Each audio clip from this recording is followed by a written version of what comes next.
He was a billionaire who could solve any business crisis, negotiate any hostile takeover, and build empires from thin air. But he couldn't reach his own son.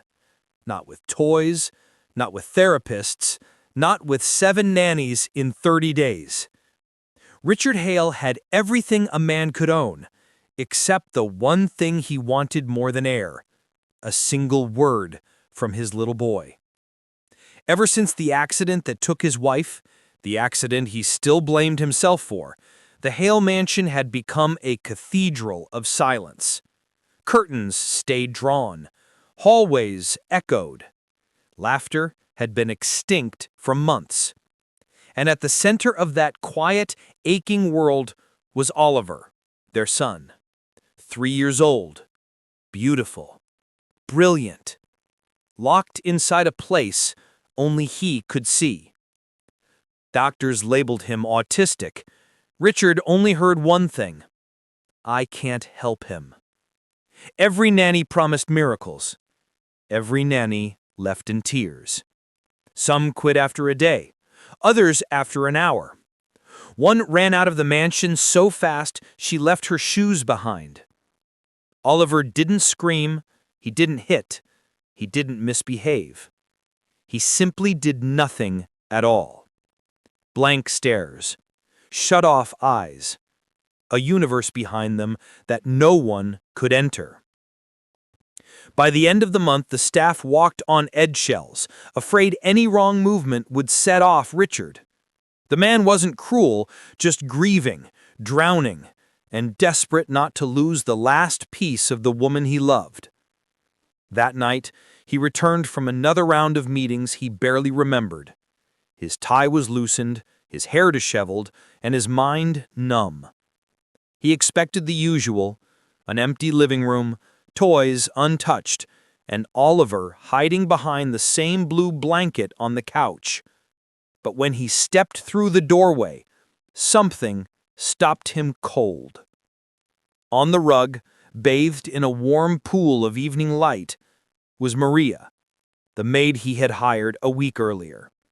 Not the head maid, not the nanny, not a specialist. Just the quiet woman who dusted bookshelves and mopped marble floors. Except now she wasn't cleaning. She was kneeling on the carpet, arms wide open, her voice soft but steady, like she was speaking to both Oliver's heart and her own. You're okay, pequeño. Just one more step. I've got you. Richard's breath snagged in his throat, because Oliver, his unreachable, unresponsive Oliver, was standing on his own legs. Wobbling, yes. Swaying, yes. But standing. His tiny hands reached toward her like she was the only safe place in the world. Richard froze where he stood, one hand on the doorframe, one foot halfway into the room. He didn't dare blink, didn't dare breathe. He was terrified the moment would shatter if he moved. He had watched experts from across the globe try everything: sensory toys, therapy sessions, structured routines, expensive breakthroughs. Nothing. But this woman, this ordinary maid with no degrees, no certifications, no plan, had done something no one else had accomplished. She'd connected with him. Oliver rocked forward, eyes wide, lips parted in concentration. His tiny fingers twitched, his knees bent.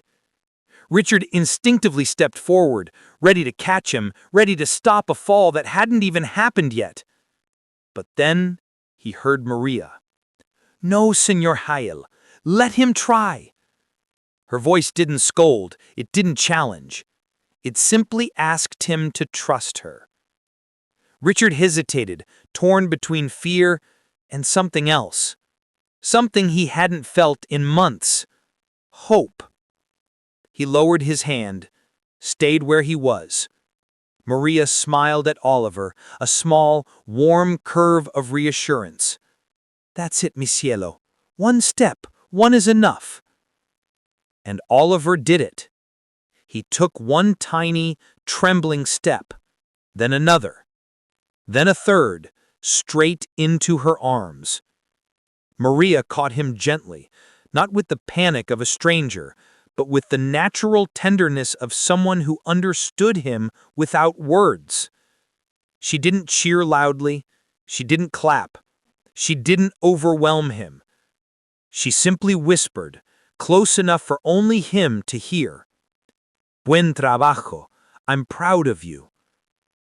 Oliver pressed his forehead to her shoulder. Richard felt the world tilt. For the first time in what felt like forever, his son wasn't slipping away. He was reaching out. Maria swayed slightly, holding the boy like he was made of spun glass. Richard couldn't move, couldn't speak. 1,000 questions warred inside him. Why her? How? What did she do differently? Why did Oliver choose her? And the one question that scared him most, where had he gone wrong? When Maria finally looked up and saw him standing there, her eyes widened and she drew a slow breath, almost as if bracing for punishment. Señor Hayel, I'm sorry. I know I wasn't hired to... But Richard shook his head, a tiny, disbelieving motion. No, he whispered. Don't apologize.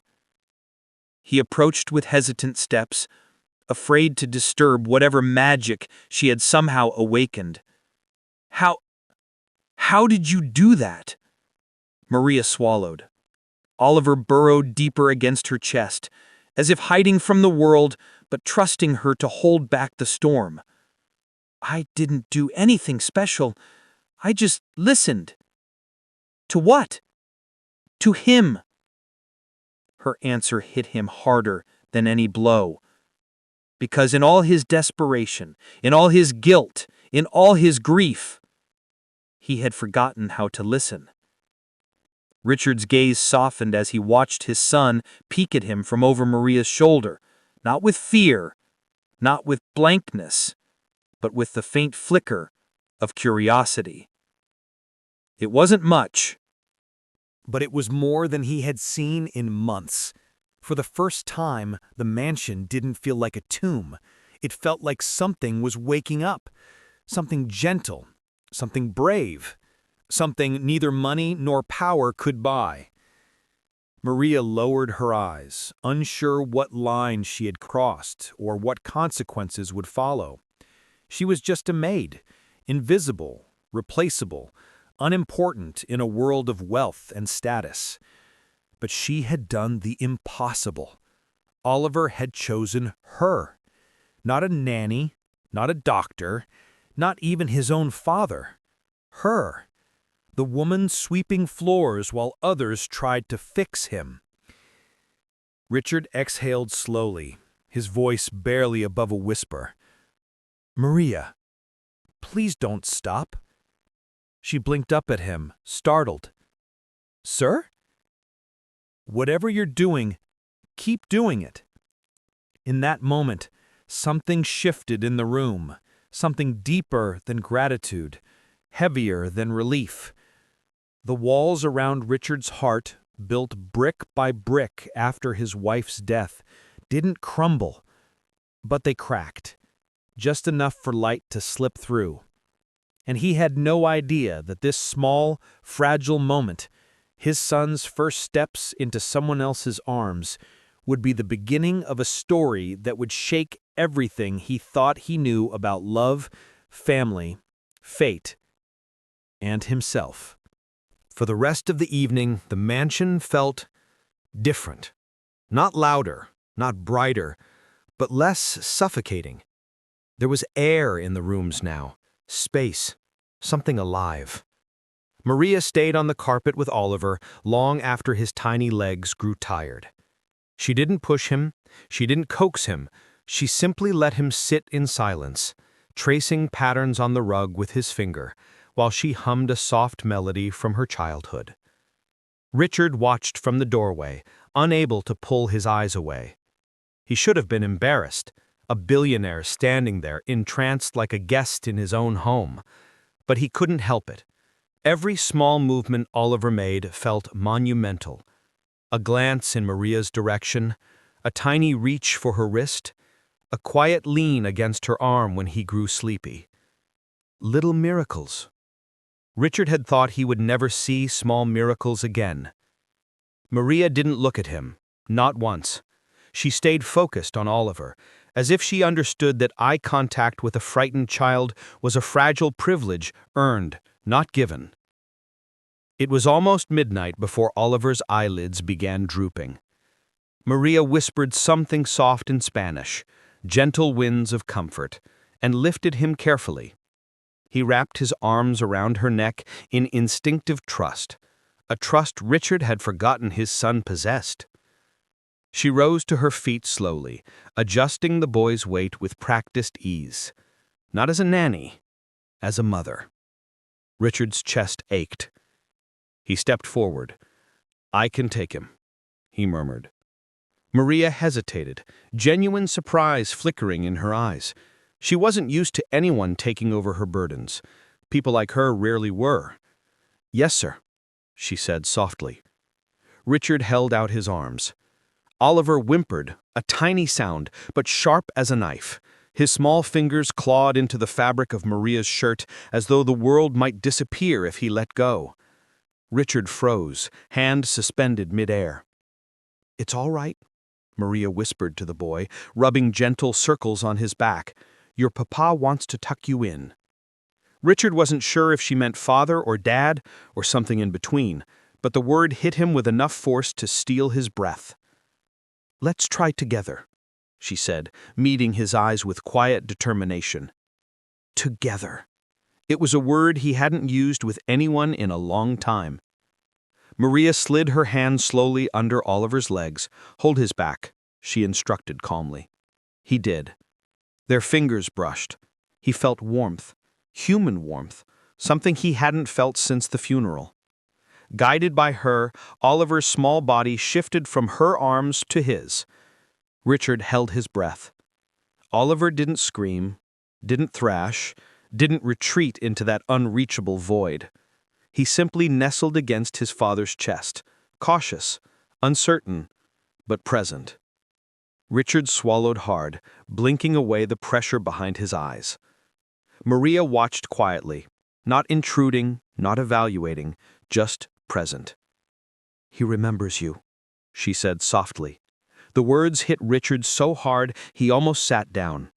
He carried his son up the grand staircase, Maria following with the soft, almost invisible steps of someone who knew her place but couldn't abandon a child in distress.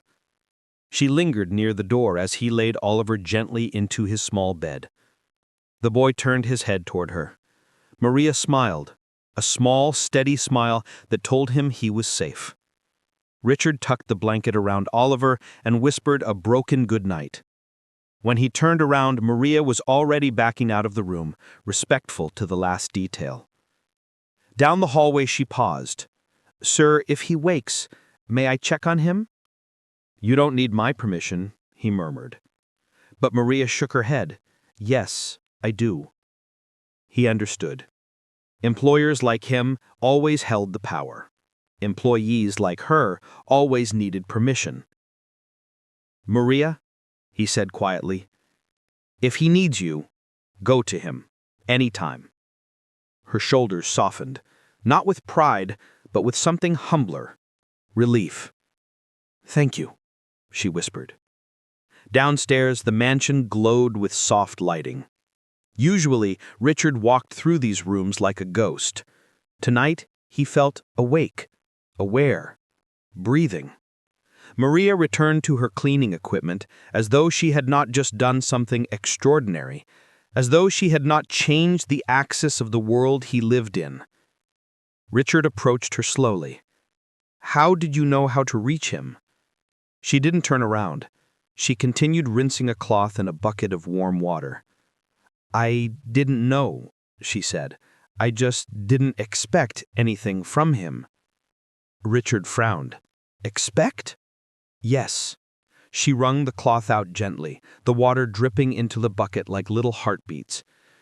People always expect children like Oliver to perform, to speak, to behave a certain way, to be normal. And expectations can feel like walls or traps. Richard's throat tightened. So what did you do differently? I let him be, and I waited. She finally turned to face him. And when someone truly sees him, not the diagnosis, not the challenges, he senses it. Children like him always do. Richard found himself staring at her, not understanding how a woman with no formal training could speak with such clarity and tenderness. And the steps? He asked. How did you encourage that? Maria's eyes softened. He was trying long before today. He just needed someone to stand close enough that falling didn't feel like failure. Her words were a quiet thunder. Richard felt something unravel inside him. Maria, he said slowly, I owe you. No, sir, she interrupted gently. You owe nothing. This is your home, your son. I am just here to help. He studied her face for a moment. It was unadorned, simple, honest. And he realized, painfully, that he had not seen honesty in a long time. Get some rest, she said quietly. Tomorrow will be a big day for him. For us, he corrected. Maria looked startled, then smiled the smallest smile he had ever seen. Good night, Mr. Hale. She disappeared down the hallway that led to the staff wing. And Richard stood alone in the great room, except he didn't feel alone. Not tonight. He went back upstairs to peek into Oliver's room. His son was asleep, breathing softly, clutching the stuffed bear his mother had given him. For the first time in months, Oliver didn't seem alone in his world. And for the first time in years, Richard felt something rise in his chest, something he feared he had buried with his wife. Hope. He rested his hand gently on the crib rails. Thank you, he whispered into the darkness. Not to Oliver, not to fate, to Maria. Because she had done what money could not. She had awakened a spark, a connection, a possibility. And Richard didn't yet know that this single night, Oliver's quiet steps into her arms would become the center of a storm that would drag every secret, every wound, every buried truth in the Hale family to the surface. But for now, there was peace, and the fragile beginning of a miracle. The next morning, the sun rose slowly over the Hale estate, spilling pale gold across manicured gardens and stone fountains that hadn't been turned on in months. A soft breeze pushed through the open curtains of Oliver's room, carrying the faint hum of birds that always seemed to avoid the mansion's cold walls. But today, they stayed. Maybe they sensed what Richard had sensed last night. Something had shifted. Oliver lay curled on his side, his thumb brushing a little circle on the blanket, a small, repetitive movement he always made when he was trying to self-soothe. Usually he did it for hours. Today he stopped after just a minute and blinked sleepily toward the door. A quiet knock. Then a soft voice. Buenos días, mi cielo. Oliver's small body perked up, his head lifting as though drawn by sunlight. Maria stepped inside, still wearing her plain uniform, hair tied back in a loose braid. But her presence filled the room with a warmth that felt out of place in a house used to shadows. She didn't rush to him. She didn't force a greeting. She simply sat on the floor beside his bed. Oliver watched her for a long moment, eyes wide, curious, unblinking. Then slowly he crawled toward the edge of the mattress and reached out. Barely a touch. Just the brush of his fingertips against her sleeve. Maria smiled. Hola, Oliver. You slept well, didn't you? Richard stood in the hallway, unseen, his heart in his throat. He had woken early, panic clawing at him. He had expected yesterday to be a fluke, a temporary miracle that would collapse by morning. But this This was something real, something growing. He didn't know whether to fall to his knees or run. Instead, he stepped back quietly and let Maria work whatever strange magic she carried in her gentle voice and patient hands. By breakfast, the house felt unrecognizable. Maria set Oliver at the table with a small bowl of fruit, soft pieces cut with precision she had perfected as a mother, not an employee. Oliver didn't touch it yet, but he didn't push it away either. For a child who normally couldn't tolerate anything new on his tray, this was monumental. Richard entered quietly. Maria straightened, but didn't step back from Oliver. "Good morning, Mr. Hale," she said breathlessly, as though she had run here. "Good morning," he replied, unable to look away from his son. Oliver tapped the table twice, an anxious stimming pattern, but then glanced at Maria before continuing, almost seeking permission. Richard felt something tighten painfully in his chest. Maria crouched down beside the chair. "Would you like to smell it first?" she asked him. She lifted a small piece of fruit closer. Oliver sniffed, paused, then pressed the fruit against his cheek, a sensory test. "Well done," Maria whispered. The boy set it back down. Richard exhaled shakily. It wasn't a bite, but it was progress, something he hadn't seen in months. His eyes burned. "You're good with him," he said quietly. Maria shook her head. "He's good with me. That's different." The humility in her voice hit harder than any praise. Before Richard could respond, a sharp voice cut through the dining hall. "Well, isn't this charming?" Richard stiffened. Maria's shoulders tensed instantly. Rebecca Hale, Richard's younger sister, strode in wearing a white suit that probably cost more than Maria's monthly paycheck. Her heels clicked against the marble floor like tiny threats. She was beautiful, powerful, intimidating, and furious. Her cold eyes tracked Maria first, raking across her uniform with disdain, then slid to Oliver. "What exactly is the maid doing at the breakfast table?" she demanded. Maria opened her mouth to explain, but Richard stepped forward. "She's helping Oliver," he said firmly. Rebecca arched an eyebrow. "Helping or overstepping?" Maria lowered her gaze. "I apologize, ma'am." "No," Richard said sharply. "She's not wrong." Rebecca glared.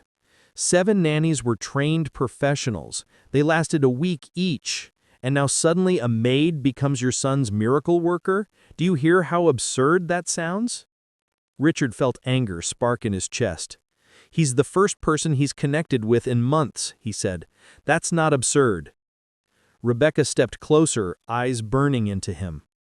"You've lost control, Richard," she whispered, "completely. This woman is a stranger. She could be—" "A stranger who helped him walk," Richard interrupted. Rebecca faltered. Maria froze, eyes wide. "You saw it happen?" she demanded. "I did." "And you didn't fire her on the spot for crossing boundaries?" "She didn't cross anything," he shot back. "She stepped forward where everyone else stepped away." Rebecca scoffed, folding her arms. "This is exactly why the board thinks you're unstable."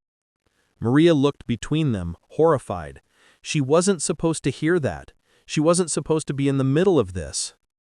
Richard clenched his jaw. "Rebecca, not now." "Then when?" she snapped. "When this maid destroys the fragile progress your son has made? When the media gets wind that the great Richard Hale, billionaire CEO, is relying on a janitor to raise his child?" Maria flinched as though slapped. Oliver felt the tension and whimpered. Immediately, Maria knelt beside him. "It's okay, mi amor," she soothed. "You're safe." Her voice softened the air. Oliver lifted his hands to his ears, overstimulated, but leaned toward Maria instead of curling inward. Rebecca noticed. Her eyes narrowed. "So that's it," she said slowly. "He's attached." Richard stepped protectively in front of them. "Rebecca, leave." For a split second, her sister's face cracked, hurt, disbelief, rage swirling together. "You're choosing her over your family?" "I'm choosing my son," he replied. Rebecca stared at him with a venomous calm. "This is a mistake you will regret." Then she turned and walked out, her heels slicing the silence like blades. Maria let out a shaky exhale. "I'm so sorry," she whispered. "I didn't want to cause trouble." Richard turned toward her, his expression gentler than it had been in years. "You didn't," he said. "You caused progress, and that's what matters." Her eyes lifted slowly, filled with something fragile, hope mixed with fear. "Mr. Hale." "Richard," he corrected softly. "Richard?" she hesitated. "Richard, this is right. Oliver is becoming attached. Very fast." "Yes, and thank God." Maria froze. "But attachments with children like him, they're delicate. If anything happens, nothing will happen." "You can't promise that," she whispered. "No," he admitted. "But I can promise this. I won't let anyone push you out of his life." Silence stretched between them. Maria's breath trembled. Oliver pressed his tiny hand against hers as if sealing the pact. In that moment, without speaking it, all three of them knew something was forming, something deeper, something powerful, something dangerous. A bond. A family. A beginning. But beginnings always come with shadows attached. And the shadow creeping around the edges of the Hale mansion was growing fast, fueled by jealousy, grief, and secrets that had been buried too long. Within days, that shadow would strike, and none of them would be ready. The house felt different the next few days. Not louder. Oliver was still mostly silent, but warmer, in a way Richard couldn't explain. He would find Maria and Oliver in unexpected places. In the sunroom, where Oliver pressed his hand against the glass to watch the trees.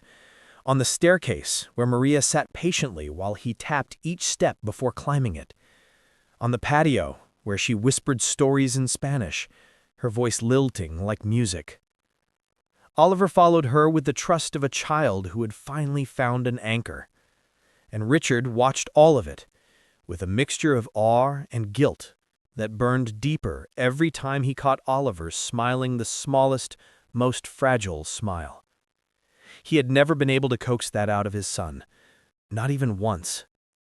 The guilt gnawed at him, but so did something else, something terrifyingly close to yearning, not just for Oliver's progress, but for the woman who brought it out of him, for her warmth, her courage, her gentleness, the way her presence softened the bleak edges of his world. For the first time in 3 years, he started coming home early. He started listening instead of performing. He started imagining things he knew he wasn't allowed to imagine, which was why the shattering felt so violent when it finally came. It started on a Friday afternoon. Maria was helping Oliver sort blocks by color. He didn't like touching the red ones. They were too bright, too sharp visually. So she covered them with a light cloth, turning them pastel. He tolerated them that way. Richard watched from the doorway, unseen. Maria guided Oliver's hand, letting him choose, letting him lead. He was humming, a soft, rhythmic sound, a happy stim. Richard felt something tight unwind in his chest. Then the front door slammed. Not a normal slam, an intentional one. Heavy footsteps echoed down the hall, rapid and furious. Richard's stomach dropped. He knew that walk. Before he could intercept her, Rebecca stormed into the playroom, her white blazer thrown over one arm, her phone in the other. She looked unhinged. Her makeup was perfect. Her fury was not. "Enough," she spat the moment she saw Maria.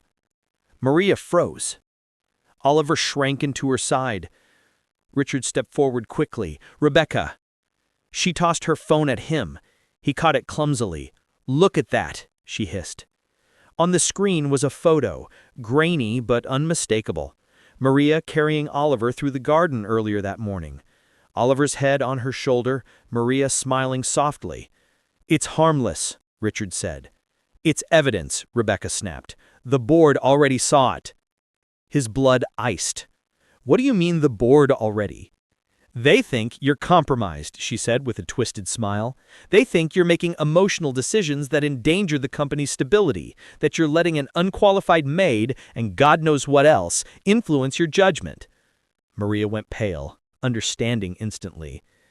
She whispered, I didn't know anyone was photographing. Oh, please spare me, Rebecca's voice sliced through the room. This is what happens when help forgets its place. First they overstep, then they get comfortable, then they think they're indispensable. Richard stepped between them. Enough.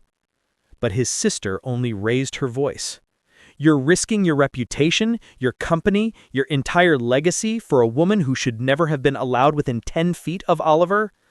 Oliver whimpered, clinging to Maria's sleeve, overwhelmed. Maria held him close, trying to shield him from the blast of emotions ricocheting around the room. Rebecca pointed at her, shaking with rage. Get out! Maria's breath stopped. A tiny broken sound. Richard reacted instantly. She's not going anywhere. She spun on him, eyes wild. Are you insane? Do you hear yourself? You're defending her over your own family, over everything you built, over your sanity? He didn't flinch. Oliver trusts her. He's a child, she shouted, a sick, vulnerable child who can attach to anyone who gives him attention. Maria closed her eyes, pained. Richard felt heat crawl up the back of his neck. Rebecca, he said low, dangerous, stop! This is not about the board. This is not about the company. This is about you. Her eyes flashed. You're jealous, he said. You hate that she can reach him when we couldn't. You hate that someone quietly came in and did what all your money and power couldn't fix. That is not true, she whispered, trembling. You're furious because she proved you wrong. Rebecca looked like she'd been slapped. Her voice cracked. You think I don't love him. You think I don't care. You think he's not the only thing left of Emily that... She stopped herself. Maria's eyes widened. Richard felt his chest twist. Emily, his wife, Rebecca's sister-in-law, the ghost that lived between every unspoken sentence in the Hale mansion. Maria looked at Richard, realization dawning. Rebecca wiped her cheek, furious at herself. Don't you dare make this about jealousy. Then stop attacking the one person who's helping him, Richard said. Rebecca turned her attention to Maria, gaze vicious. You think you're special? You think you're family? You're a convenience, a temporary distraction, a novelty. Maria swallowed hard, trying not to cry. You don't belong here, Rebecca said coldly. You never will.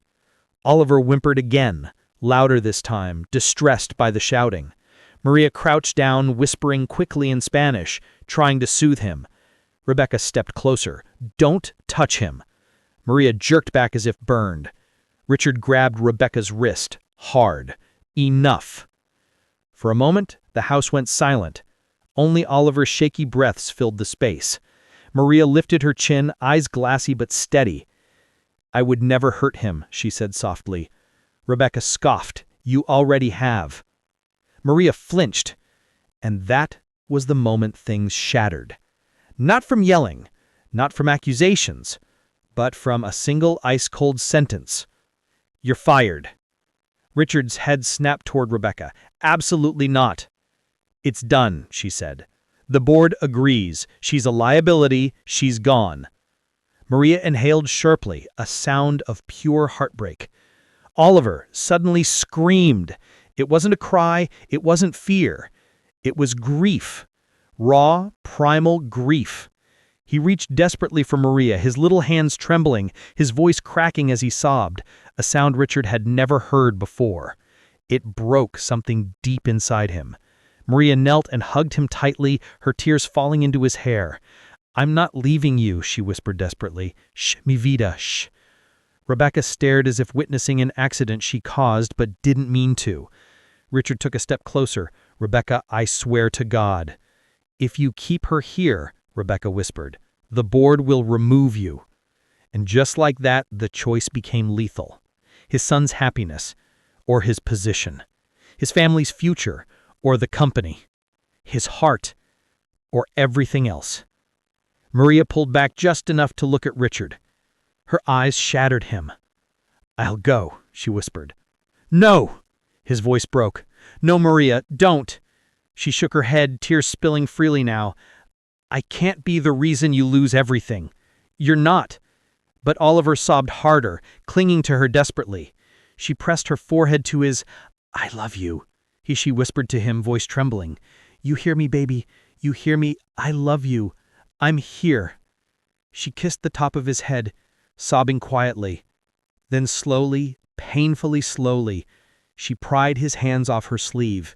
He screamed. Richard felt something in him rip apart. "I'm sorry," Maria whispered, stepping back. "I'm so sorry." She looked at Richard one last time, a look that said everything she couldn't speak. And then she turned and walked out. Oliver collapsed into Richard's arms, crying until he lost his breath. Rebecca stood frozen, horrified at what she had unleashed. Richard held his son tightly, eyes burning with something dark and rising. This wasn't over. Not by a long shot. The silence after Maria left wasn't just silence. It was an ache, a bruise on the air. It clung to the walls of the Hale mansion like a fog that refused to lift. The house had always been quiet, sterilized, curated, controlled, but now it felt hollow, wrong, as if someone had drained the warmth out of it and left the bones behind. Oliver didn't sleep that first night. He didn't eat, he didn't hum, he didn't stim. He simply sat on the carpet in his room, clutching the sleeve of Maria's old cleaning apron that he had pulled from the laundry basket before anyone noticed. He held it like a lifeline. Richard sat beside him the whole night, one hand on his son's back, helpless. "Buddy," he whispered over and over, "she's okay. I promise. We'll see her again." Lies. Not because he wanted to lie, but because he couldn't fix the impossible knot Rebecca had created. Not yet. And Oliver, for the first time in months, he wouldn't even look at his father. His eyes were swollen, his breath short, his face streaked from hours of crying. Richard hadn't seen his son cry like that since Emily's funeral. By sunrise, the mansion felt like it was made of grief. Downstairs, the staff whispered in hushed tones. Mrs. Ramirez, the head cook, had red eyes. Louis, the gardener, refused to meet Richard's gaze. Grace, the housekeeper, confronted him outright. "Sir," she said, her voice trembling, "firing Maria was a mistake." "I know," Richard whispered, exhausted. "I know. You have to bring her back." "I can't. Not yet." His voice broke. "My sister went to the board. They think I'm emotionally compromised." "They're right," Grace said gently. "But being compromised doesn't mean being wrong." Richard pinched the bridge of his nose, the frustration crushing. "I'm going to fix this. I just need time." Grace didn't look convinced. She shouldn't have, because things were about to get worse. On Monday morning, Rebecca returned. Her heels clicked sharply down the marble hallway, the confident stride of a woman who believed she had protected the empire. But when she walked into Richard's office, she found him standing by the window with his back turned. He didn't greet her. "Have you talked to the board?" she asked. No answer. She continued anyway. "Good, we need to show unity. They're worried the company looks unstable. They're still talking about that video of Maria walking with Oliver." "Rebecca," Richard said, voice flat, "don't speak her name." Rebecca stiffened. "You can't be serious." He finally turned. His face was cold, controlled, unmistakably furious. "You humiliated her, you terrified my son, and you didn't protect the company. You sabotaged it." "Oh, please. She manipulated you. She manipulated him. She saved him." His voice rose like a whip. "And you ripped her away." She swallowed hard, her confidence wallowing. "She was a maid, Richard. A maid. You were going to risk the future of Hale Industries for someone you barely know? She was the first person he walked to. That doesn't make her special. Then why is he still crying for her?" Rebecca looked away. "She got too close. Or maybe," he said softly, "she cared more than any of us." The words hit her like a slap. She didn't answer. She didn't need to. The damage was already spreading like cracks in glass. That afternoon, Oliver refused to get out of bed. Richard tried everything: toys, music, gentle coaxing, but Oliver only curled into himself, still clutching Maria's old cleaning apron, whimpering whenever someone tried to take it away. When Dr. Lawson arrived, she examined Oliver quietly. Her usually calm expression tightened. "This isn't just regression. This is grief." "I know," Richard whispered. "What do I do?" "Bring her back." He let out a long breath. "I'm working on it." "Work faster." She gave him a sympathetic look before leaving. He felt each word like a punch. By nightfall, he was pacing his study with a glass of untouched whiskey. His phone buzzed. A text from an unknown number. "You don't deserve her, but Oliver does." A photo followed. Maria, sitting on a bus, her forehead against the window. Eyes swollen, shoulders trembling. She looked alone. She looked devastated. She looked like she had left a piece of her heart behind. Richard's grip tightened so hard around the glass that it cracked in his hand. Blood dripped down his wrist, but he didn't notice. He was already dialing Louise. "Where is she?" Richard demanded. Louise hesitated. "Sir, I don't want to get her in trouble." "You won't," Richard said. "Just tell me." She went back to her old apartment. Richard grabbed his keys, but before he reached the door, Oliver's cry pierced the hallway. Panicked, fragile, calling for someone who wasn't there. Maria!" Richard's heart broke open. He turned back. He couldn't leave, not when his son was in pieces. He knelt beside Oliver's bed, tears burning behind his eyes. "I'm here," he whispered. "I'm right here." Oliver curled into him, shaking. He held him tightly. He wanted to fix everything. He wanted to storm out and bring her back instantly. He wanted to fire half the board. He wanted to scream at Rebecca. He wanted to apologize to Maria until his voice gave out. But his son needed him. So he stayed. He stayed all night. The next morning, the shattering reached the outside world. When Richard opened his front door at 6 a.m., he froze. Photographers lined the street. Drones hovered overhead. Reporters shouted questions. "Mr. Hale, is it true you had an inappropriate relationship with your maid?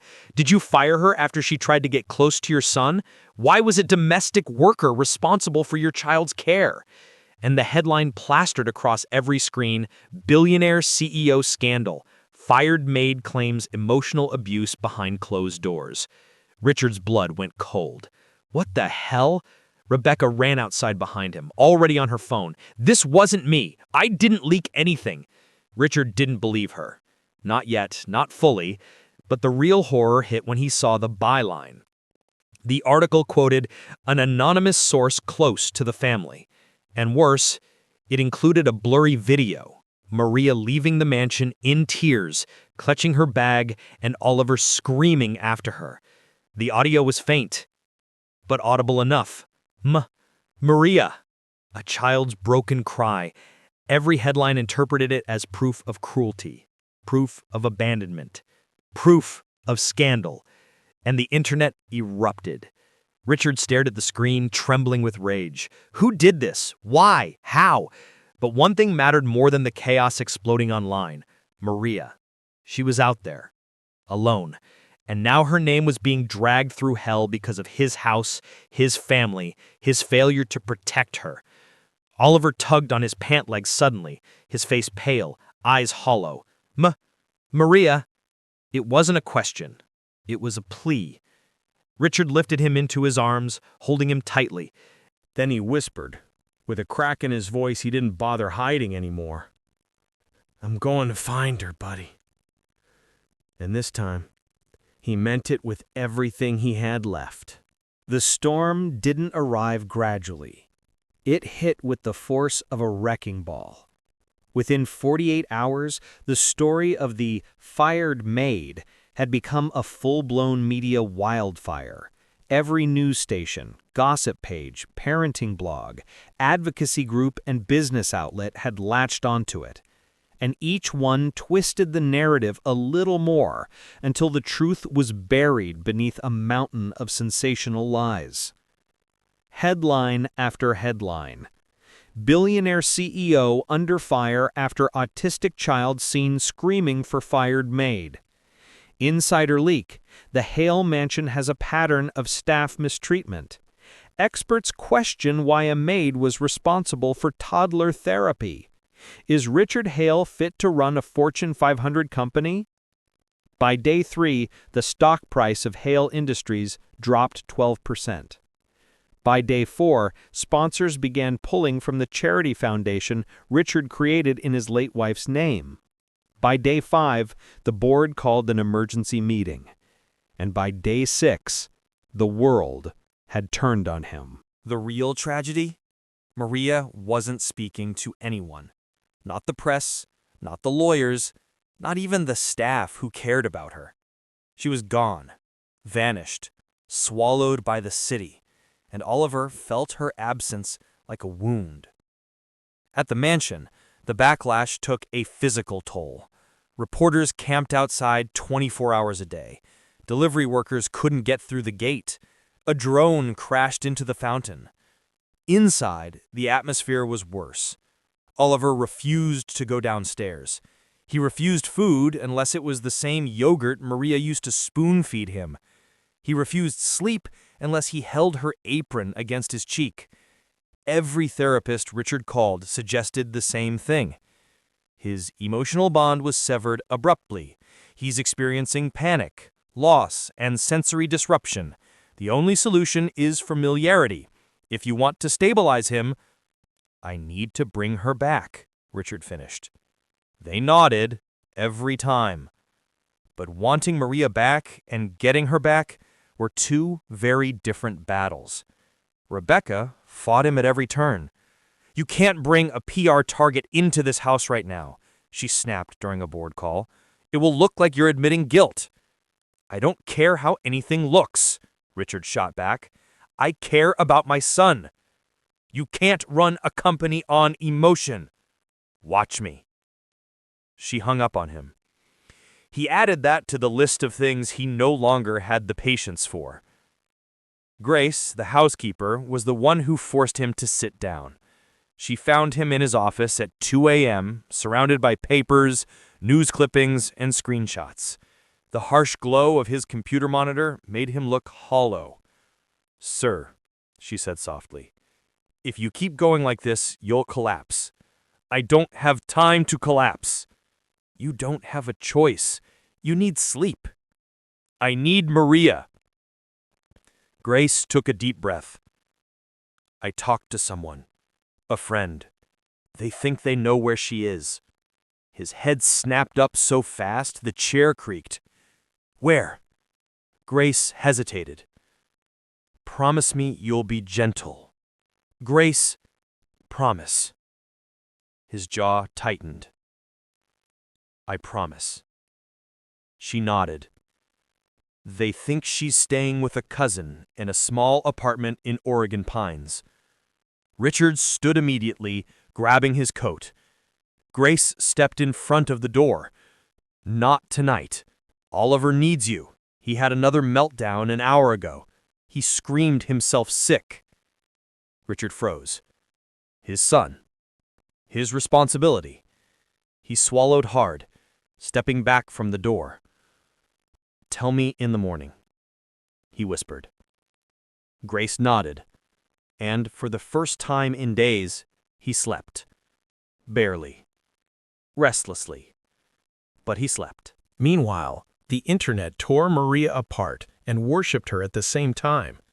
Hashtag Justice for Maria, hashtag Protect Oliver, hashtag Hale Scandal, hashtag Bring Maria Back. Her old Facebook posts resurfaced. Photos of her smiling with friends, videos of her dancing at a festival.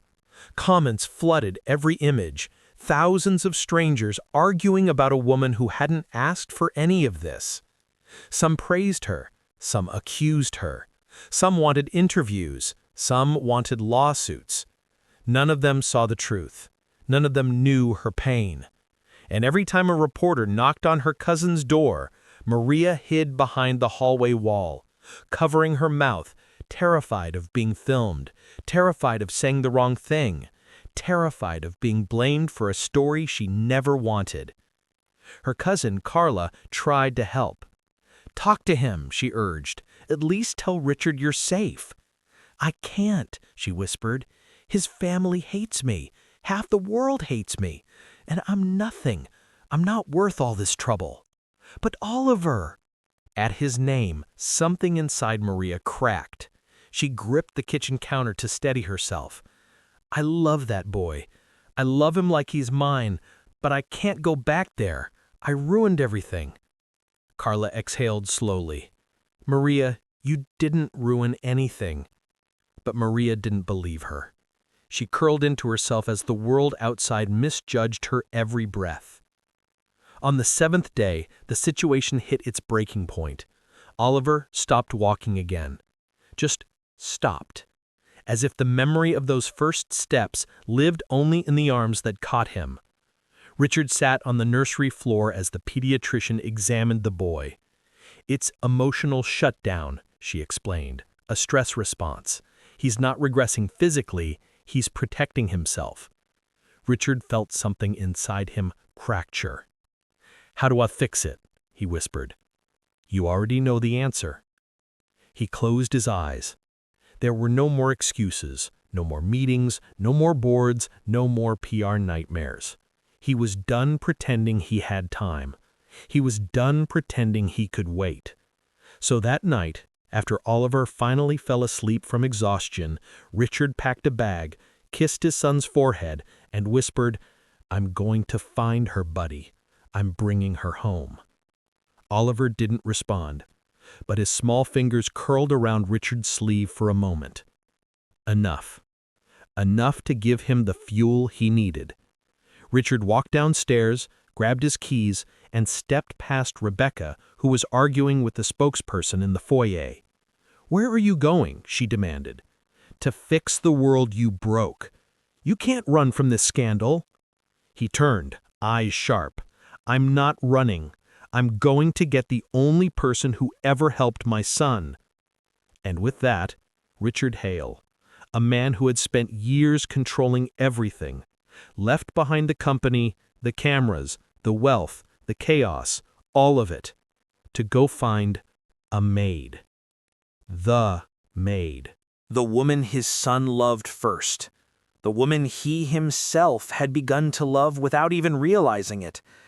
The woman who held the missing piece of their shattered home. The road to Oregon Pines was long, gray, and quiet. Almost too quiet for a man whose life had been consumed by noise. Board meetings, stock tickers, lawyers, reporters, the endless sound of power scraping against pressure. But now, only the hum of the engine, the hiss of tires splitting rain, the ache of a father driving toward the only hope he had left. Richard hadn't told anyone where he was going, not even Grace. He needed silence. He needed clarity. He needed her, Maria. Her face appeared behind every thought.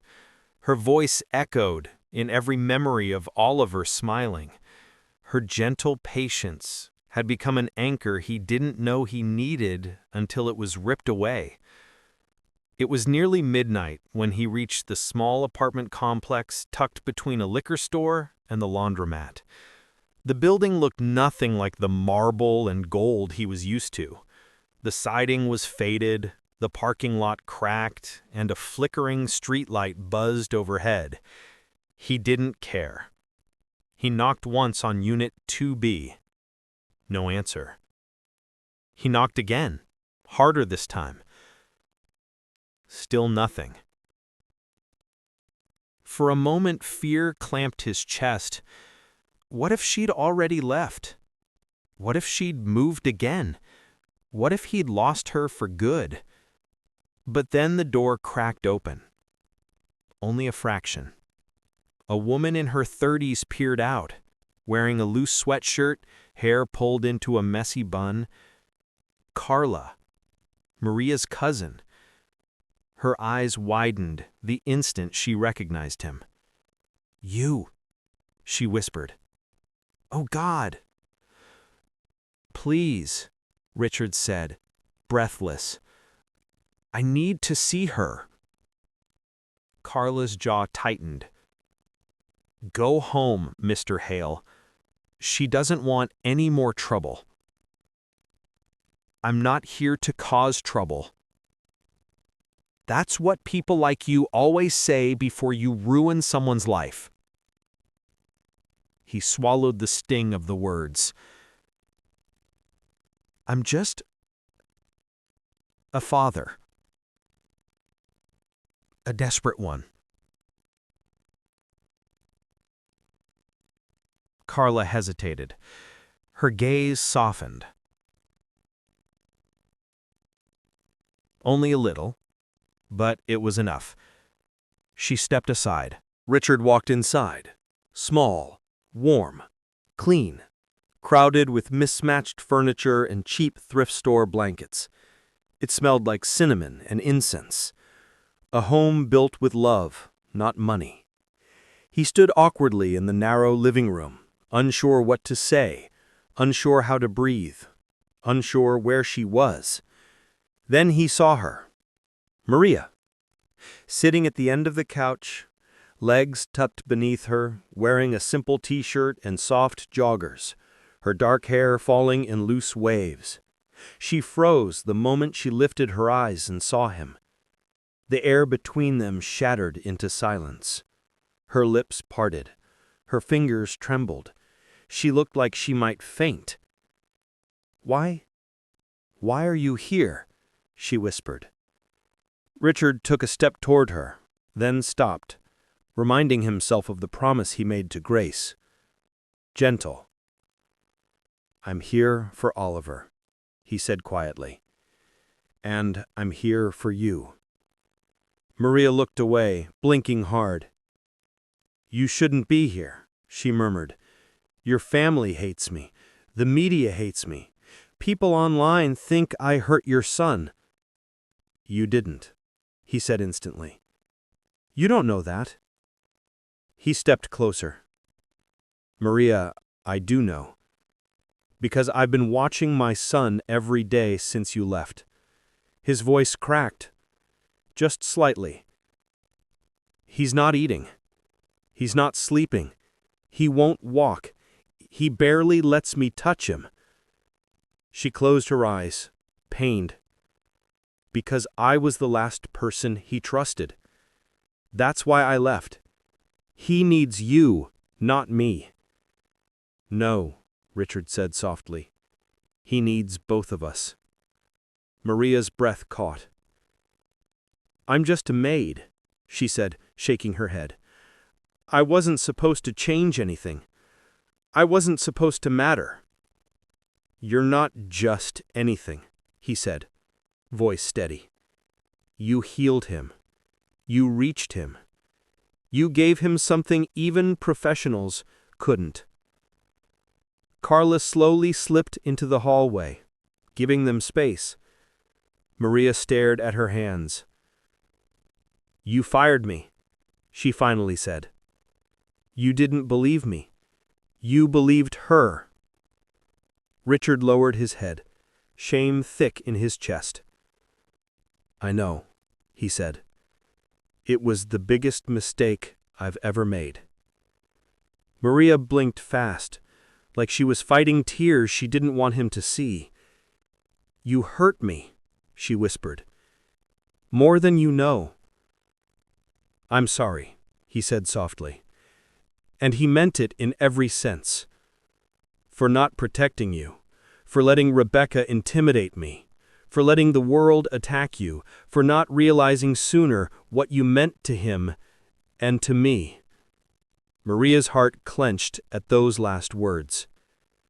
"Richard," she said, voice barely audible, "you can't just show up here and—" He stepped forward, one small step, enough to close half the distance. "I'm not asking for forgiveness. I'm begging for a chance to fix what I broke. Silence stretched thick and fragile. Oliver needs you. And I think, maybe, I do too. Maria shook her head, torn between hope and fear. What if going back makes everything worse? What if I ruin your reputation, your company, your life? You think I care about any of that? She stared at him. He stared back. For the first time, she saw not the billionaire, but the man, the fractured, grieving, terrified father behind the armor of wealth.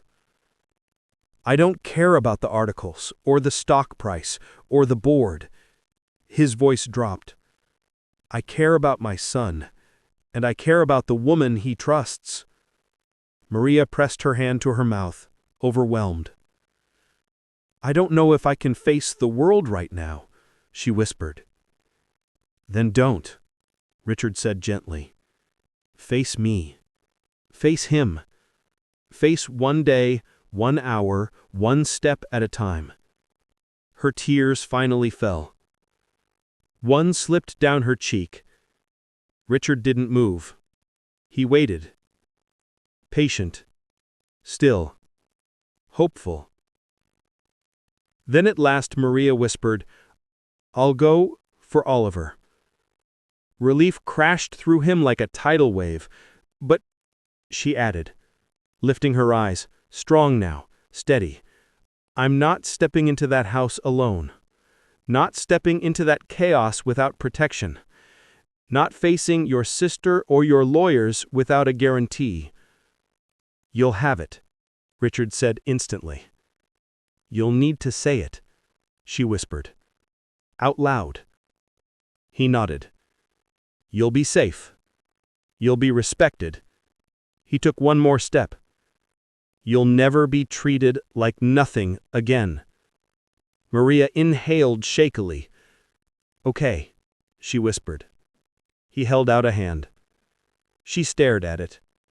Then she placed her trembling fingers in his. And something clicked, as if the universe exhaled and said, Finally. Carla peeked from the kitchen doorway, wiping her own tears.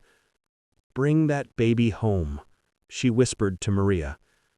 Maria smiled weakly, and with her hand still in Richard's, she stepped out of the apartment that had sheltered her, and toward the mansion she'd been thrown out of, not as a maid, not as a scandal, but as the woman who might rewrite all their lives. The morning they returned to the estate, the sky was washed in the pale light of a sun still struggling to rise, the kind of light that made everything look fragile, temporary, almost sacred. Richard drove, Maria sitting silent in the passenger seat, hands folded tightly in her lap. She looked out the window as the slate-colored gates of the Hale estate came into view, her breath catching for a moment, as if she expected them to close against her. They didn't. The gate guard, who recognized Richard instantly, pressed the button without hesitation. The wrought iron doors swung open with slow, mechanical grace, like a kingdom allowing its exiled queen to cross back over the threshold. Maria swallowed hard. This still feels wrong, she whispered, like I'm trespassing. You're not, Richard said gently. You were never the intruder. You were the one who cared. She didn't reply. She didn't trust her voice not to crack. The long driveway stretched ahead, lined with sycamores so tall they formed a silent tunnel of branches. And at the end of that tunnel rose the mansion, massive, sterile, intimidating, a place of wealth without warmth, luxury without safety, a house that had felt like a prison even before the truth exploded. Maria clenched her jaw. She would not be afraid of it anymore. When they parked in front of the grand stone steps, the front door opened immediately, almost as if someone had been watching the cameras, waiting. Grace stepped out first. Her face was careful, her body stiff, her hands clasped in front of her like she wasn't sure whether to welcome or apologize. But then Oliver appeared behind her. Her curls were a mess, his pajamas mismatched, his tiny fists rubbed at sleepy eyes before widening at the sight of the woman stepping out of the car. Maria froze when those brown eyes locked onto hers. He blinked once, twice. Then his lower lip began to tremble. And without warning, the boy she had held, healed, defended, and loved stumbled down the steps and launched himself into her arms. Maria fell to her knees, catching him with a sob she didn't even know she had been holding in. Oliver buried his face in her neck, clinging with a desperation that crushed her heart. "I'm here," she whispered over and over, rocking him gently. "I'm here, baby. I'm right here." Richard looked away, wiping a tear from his own face. Grace swallowed hard. No one had expected this moment to cut as deep as it did. Maria stood slowly, Oliver clinging to her like a lifeline. Richard approached, touching the boy's back gently. "Hey, buddy," he whispered. "Look who came home." But Oliver didn't look at him. He didn't look at anyone. He just pressed closer to Maria's chest, breathing in the scent he remembered, the warmth he trusted. His fragile world had been shaken violently, and she was the one piece he recognized. Maria kissed the crown of his head and finally met Richard's eyes. "This is why I came back," she said softly. "And this is why I went to find you," he answered. Grace stepped closer, clearing her throat. "Maria, I owe you a—" "Save it," Maria said gently but firmly. "We can talk later. Oliver comes first." Those words weren't disrespectful. They were simply true. Grace nodded, humbled. Richard motioned toward the doorway. "Let's go inside. We'll take this one step at a time." They walked in slowly, Maria carrying Oliver, Richard walking beside them like a silent guard, and Grace trailing behind. Inside, the mansion felt different. Quieter, heavier, almost ashamed of itself. Maria didn't let it intimidate her. She held Oliver like armor. In the living room, they settled onto the soft sofa. Oliver refused to leave her lap, curling into her side with a grip that made it clear he wasn't letting her out of his side again. Grace took a seat opposite them. "Rebecca is coming in 15 minutes, she said quietly. Maria stiffened. "Why?" she whispered. "Because she needs to hear the truth," Richard said, his eyes darkening. "And she needs to hear it from us, together." Maria's pulse quickened.